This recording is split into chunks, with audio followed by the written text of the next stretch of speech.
it's then frankly not worth anything if you can't get to it. If 4 houses around the corner from you reduced last week, you're probably going to need to reduce. There is a legal matter that the solicitor just needs to double check that the lender is happy to proceed with. My mate John said it's worth at least $650. If everyone says it's too much work, that means it's too much work for the money. The mortgage offer's null and void and you start from scratch effectively.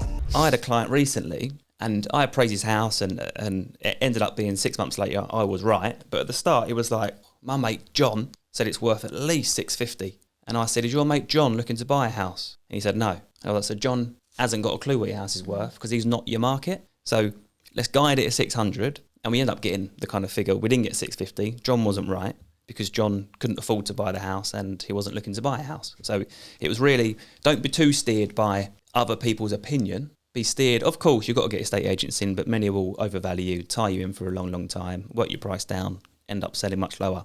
But you do need to take feedback. If 4 houses around the corner from you reduced last week, you're probably going to need to reduce. Yeah. Because the market changes all the time.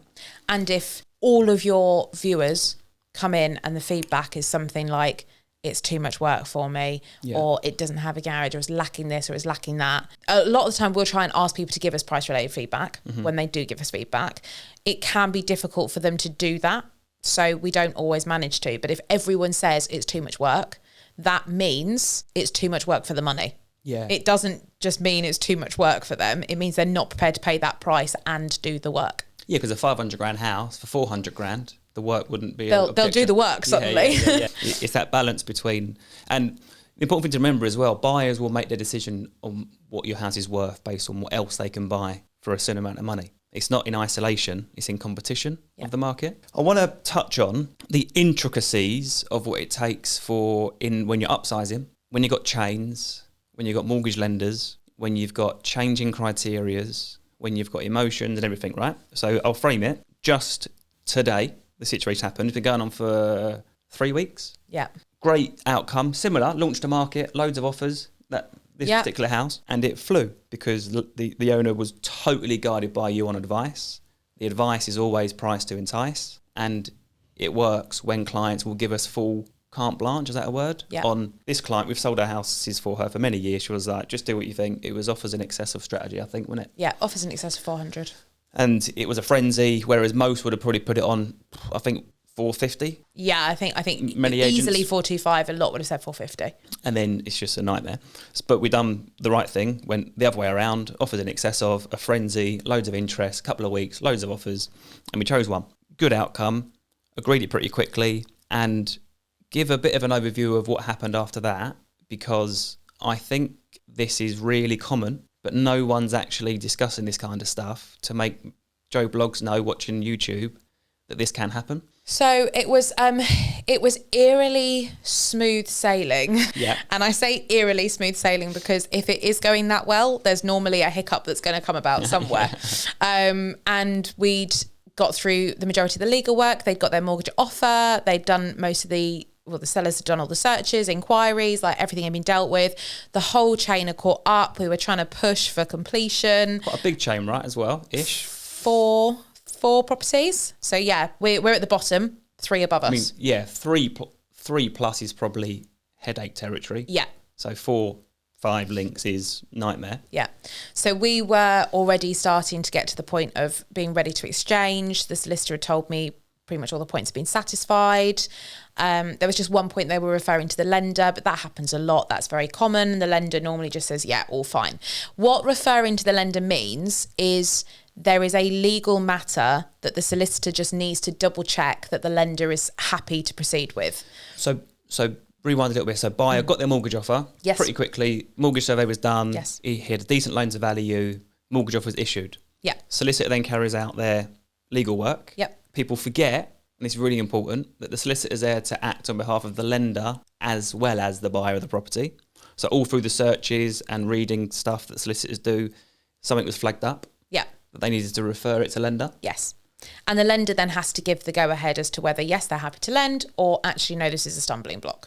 But it was a formality at that point, wasn't it? Formality, complete formality. There was an issue. The solicitor was more than happy with the resolvement of it. The solicitor was happy to go. So just referred it to the lender saying, it's not really a problem, but just making sure you're happy. They weren't.